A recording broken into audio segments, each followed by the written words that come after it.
Subscribe now and press the bell icon. Never miss an update. Hello students, welcome to Nectus online classes. हम लोग पढ़ रहे थे class 10 physics. ठीक है, उस सीरीज में हम लोगों ने बहुत कुछ पढ़ रखा है। तो आज का हमारा जो टॉपिक है वो हम पढ़ने वाले गोलीय दर्पण, जिसे हम लोग स्फेरिकल मिरर भी कहते हैं इंग्लिश में। और आज हम देखेंगे फोकस दूरी। फोकस दूरी क्या होता है। तो चलिए इस वीडियो को शुरू करते हैं। और मैं इस वीडियो को शुरू करने से पहले आप लोगों से कहना चाहूँगा, इस चैनल को सब्सक्राइब जरूर करें, वीडियो पसंद है तो लाइक ज़रूर करें। तो चलिए शुरू करते हैं। हम लोग पढ़ने वाला स्फेरिकल मिरर, हम लोग समतल दर्पण देख चुके थे। स्फेरिकल मिरर होता है क्या है, पहले उस चीज़ को समझ लेते हैं। मान लेते हैं हमारे पास एक स्फेयर है, हमारे पास एक स्फेयर है, गोला। ठीक है, हमारे पास एक कांच का गोला है।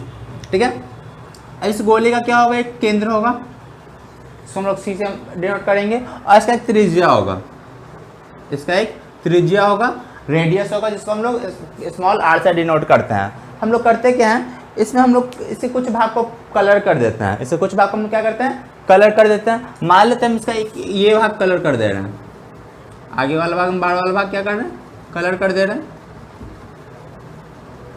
ठीक है, और हम एक भाग इसमें अंदर की तरफ ऐसे कलर कर दे रहे हैं।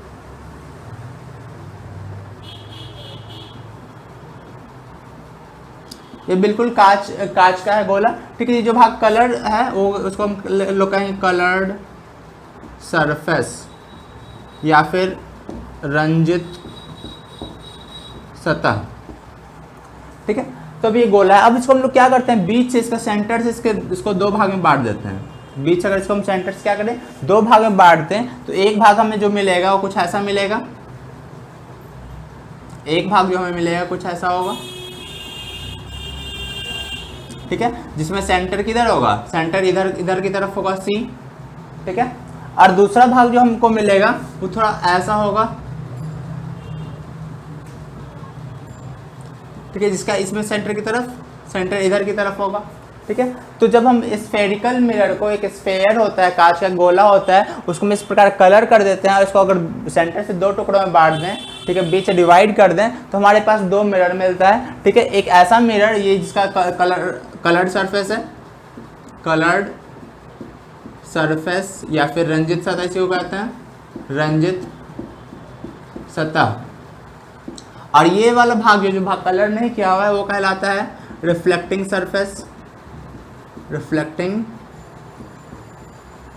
सरफेस या फिर परावर्तक सतह। इसी को हम लोग कहते हैं परावर्तक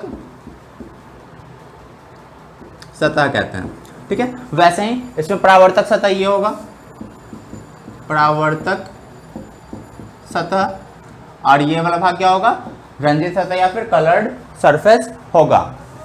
तो हमारे पास दो दर्पण मिल रहा है। ठीक है, एक दर्पण ऐसा है जिसमें रिफ्लेक्टिंग सरफेस या जो परावर्तक सतह है वो बाहर की तरफ उभरा हुआ है, ये बाहर की तरफ निकला हुआ है, बल्ज आउट है। ठीक है, बल्जिंग आउट। ठीक है, क्या हो रहा है, आगे की तरफ बल्ज कर रहा है। ठीक है, तो ऐसे मिरर को हम लोग कहते हैं कन्वेक्स मिरर, जिसका परावर्तक सतह या फिर हम लोग कह सकते हैं रिफ्लेक्टिंग सरफेस बाहर की तरफ उभरा हुआ हो, बल्जिंग हो इसमें। ठीक है, वो क्या कहलाता है, कन्वेक्स मिरर, या फिर हिंदी में हम लोग कहते हैं उत्तल दर्पण। और ये वाला जो भाग है, जो ये वाला हिस्सा है, इसमें देखिए जो परावर्तक सतह है इसका वो अंदर की तरफ धंसा हुआ है। ठीक है, इनसाइड है। ठीक है, तो ये वाला जो दर्पण है उसको हम लोग कहते हैं कनकेव, ये मिरर कहलाएगा कनकेव मिरर, या फिर इसको हम कहते हैं अवतल दर्पण। ठीक है, तो ये वाला हिस्सा क्या हो गया, हमारा कन्वेक्स मिरर हो गया, और ये वाला हिस्सा हमारा क्या है, कनकेव मिरर है। ठीक है, तो होप आप लोग को ये क्लियर हो गया होगा। आप लोग स्क्रीनशॉट ले सकते हैं इस चीज़ का समझने के लिए। फिर इसके बाद हम लोग इसमें कुछ टर्म्स है, उस टर्म्स को देखेंगे कि क्या क्या हमारे पास टर्म्स है। तो चलिए देखते हैं।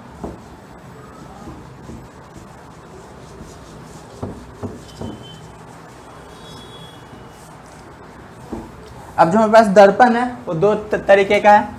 जो गोलीय दर्पण है, गोलीय दर्पण, या फिर इसको स्फेरिकल मिरर कहते हैं, स्फेरिकल मिरर।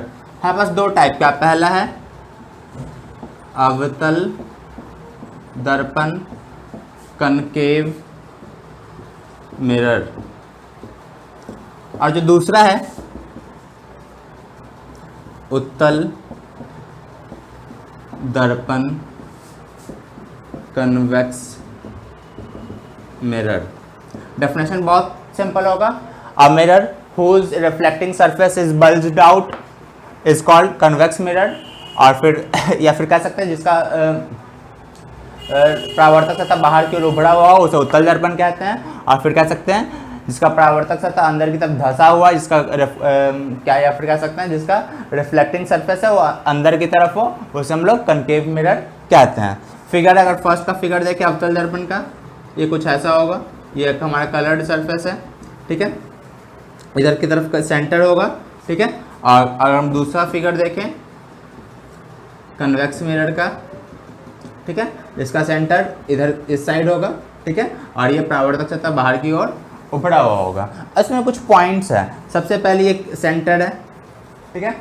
फिर ये जो मिरर होता है, मिरर का जो मिड पॉइंट होता है उसका एक, इसको हम लोग पोल कहते हैं या फिर ध्रुव कहते हैं, ठीक है। तो कुछ टर्म्स है, उस टर्म्स को हम देखने वाले हैं कि गोलीय दर्पण या स्फेरिकल मिरर में कौन कौन से टर्म्स होते हैं। तो चलिए शुरू करते हैं।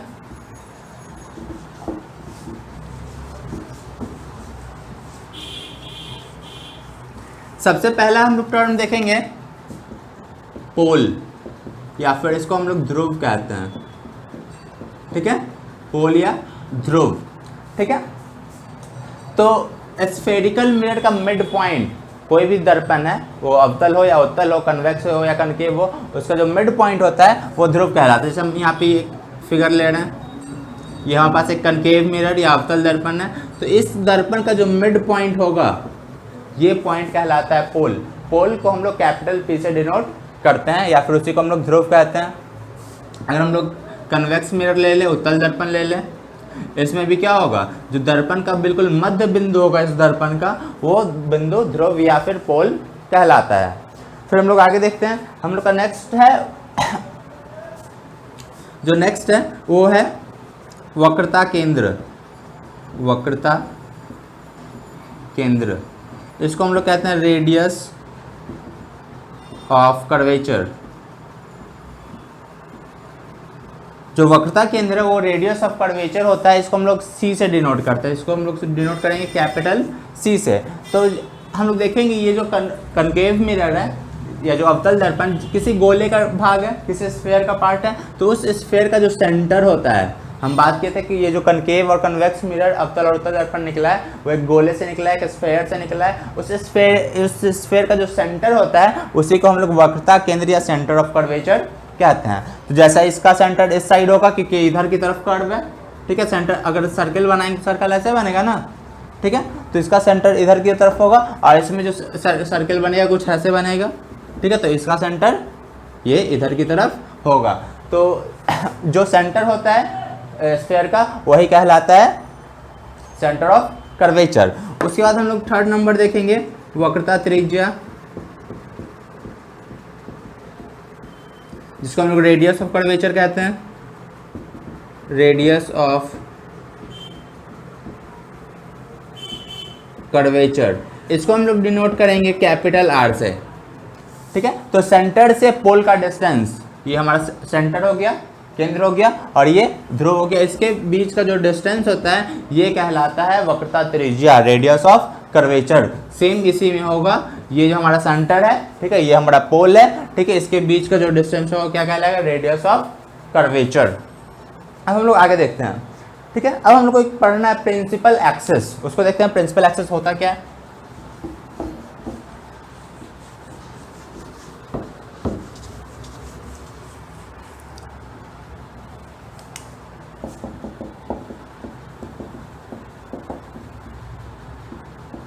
प्रिंसिपल एक्सिस, इसको प्रधान अक्ष या फिर हम लोग मुख्य अक्ष कहते हैं, ठीक है। तो ये प्रिंसिपल एक्सिस, प्रधान अक्ष या मुख्य अक्ष होता है क्या, जैसे हम एक दर्पण ले रहे हैं, एक मिरर ले रहे हैं, हम लोगों ने कन्वेक्स मिरर, कनकेव मिरर लिया है, तो इसका एक तरफ सेंटर होगा, ये पोल होगा, ठीक है, ये वक्रता केंद्र और ये ध्रुव, ठीक है। तो वक्रता केंद्र और ध्रुव को देख रहे हैं कि एक लाइन मिला रहा है, ये जो लाइन है मान लेते हम नाम दे दिए इधर ए बी, एक लाइन जा रहा है भी, तो इस लाइन को, ये जो पूरा लाइन है, ये लाइन कहलाता है प्रधान अक्ष। ये लाइन क्या कहलाता है? प्रधान या फिर मुख्य अक्ष। इसी को हम लोग प्रिंसिपल एक्सिस कहते हैं। क्लियर है? उसके बाद एक चीज़ और आता है, एक पॉइंट, द्वारक या फिर अपर्चर कहते हैं इसको। आता है दर्पण का द्वारक, बोलिए दर्पण का द्वारक या अपर्चर ऑफ द मिरर। ठीक है, तो ये जो है, ये जो लेंथ है, कोई भी हम मिरर ले रहे हैं, ठीक है, ये जो लेंथ है यही इसका अपर्चर कहलाता है। वो कनकेव हो या कन्वेक्स हो, अगर हम लोग कन्वेक्स मिरर लेते हैं ऐसा, ठीक है, ये कन्वेक्स मिरर है, ठीक है, तो इसमें ये जो लेंथ होगा, यही लेंथ क्या कहलाता है? द्वारक या फिर अपर्चर कहलाता है। तो जो भी स्फेरिकल मिरर था उसमें बस इतना ही टर्म्स हैं, ठीक है, हम लोगों ने उसको देख लिया है। अब हम लोग को पढ़ना है फोकस दूरी। ये फोकस दूरी या फिर फोकल लेंथ क्या होता है, उस चीज़ को समझते हैं।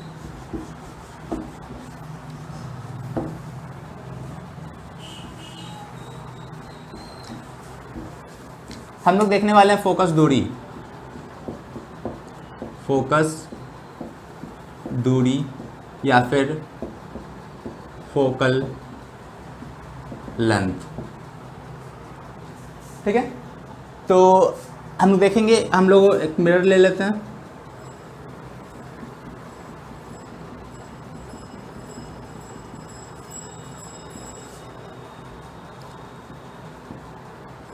हम लोग एक मिरर लिया है, कनकेव मिरर, अवतल दर्पण। इसमें देख रहे हैं ये एक प्रधान अक्ष है, सीपी से जो गुजर रहा है एक प्रधान अक्ष प्रिंसिपल एक्सिस है। हम लोग क्या करते हैं, प्रिंसिपल एक्सिस के पैरेलल एक रे लेते हैं। प्रिंसिपल एक्सिस के पैरेलल हम लोगों ने क्या किया, एक रे लिया। अब ये रे, ये जो किरण, प्रकाश किरण टकराएगी, मिरर से टकराने के बाद क्या हो जाएगी, रिफ्लेक्ट होगी। रिफ्लेक्ट होने के बाद कुछ इस प्रकार लौटेगी, ठीक है। एक और रे लेते हैं हम लोग, एक और रे लेते हैं। ये एक और रे जो हम लोग क्या कर रहे हैं, प्रिंसिपल एक्सिस प्रधान एक्सिस पैरेलल ले रहे हैं। ये भी रे क्या होगी, रिफ्लेक्ट होने के बाद लौटेगी, ठीक है, ये लौट रही है। हम लोग एक और रे लेते हैं नीचे की तरफ, ये भी पैरेलल है, ठीक है। तो ये रिफ्लेक्शन के बाद कुछ इस प्रकार लौटेगी, ठीक है। हम लोग देख रहे हैं, तो हम लोग इसमें ये चीज़ देख रहे हैं कि कोई मिरर हो, अब ये हम लोगों ने कनकेव मिरर लिया है, अवतल दर्पण लिया है। इसमें जो प्रिंसिपल एक्सिस है, प्रधान अक्ष के समानांतर कोई किरण आती है, ठीक है, तो रिफ्लेक्शन के बाद, परावर्तन के बाद जिस बिंदु से गुजरती है, एक फिक्स्ड पॉइंट है जिससे गुजर रही है सारी किरणें, इस फिक्स्ड बिंदु को हम लोग क्या कहते हैं, फोकस कहते हैं। ये हमारा बिंदु क्या कहलाता है, फोकस कहलाता है, ठीक है। वैसे ही उत्तल में भी होता है, जो कन्वेक्स मिरर है उसमें भी कुछ ऐसा ही होता है, हम लोग उसको भी देखेंगे।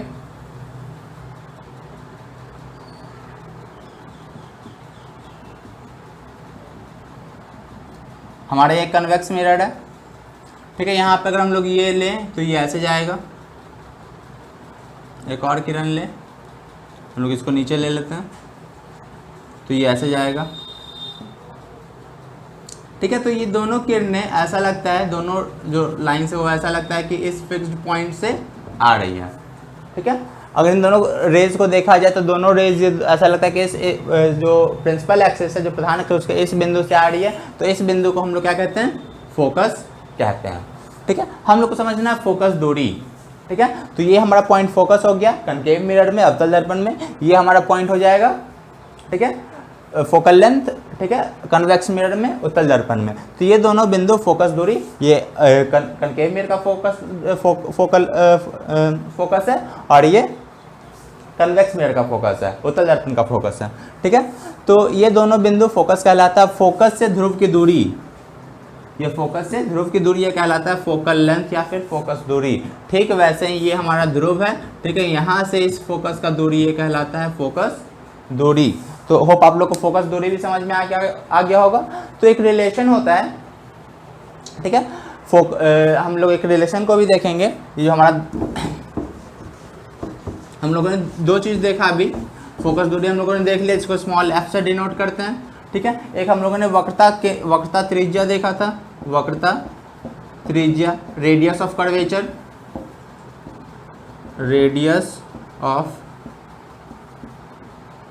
कर्वेचर हम लोग इस जगह इसको कैपिटल आर से डिनोट करते हैं। तो ये फोकस दूरी, फोकल लेंथ और रेडियस ऑफ कर्वेचर में एक रिलेशन होता है। वो रिलेशन कुछ ये होता है कि फोकल लेंथ का डबल वो क्या होता है, रेडियस के बराबर होता है। फोकल लेंथ का डबल क्या होता है, रेडियस के बराबर होता है। चाहे कोई भी स्फेरिकल मिरर हो, कनकेव हो या कन्वेक्स, उसको देखते हैं। जैसे हम लोगों ने कनकेव मिरर लिया है, ठीक है, ये हम लोगों ने उसका प्रिंसिपल एक्सिस ड्रॉ कर लिया।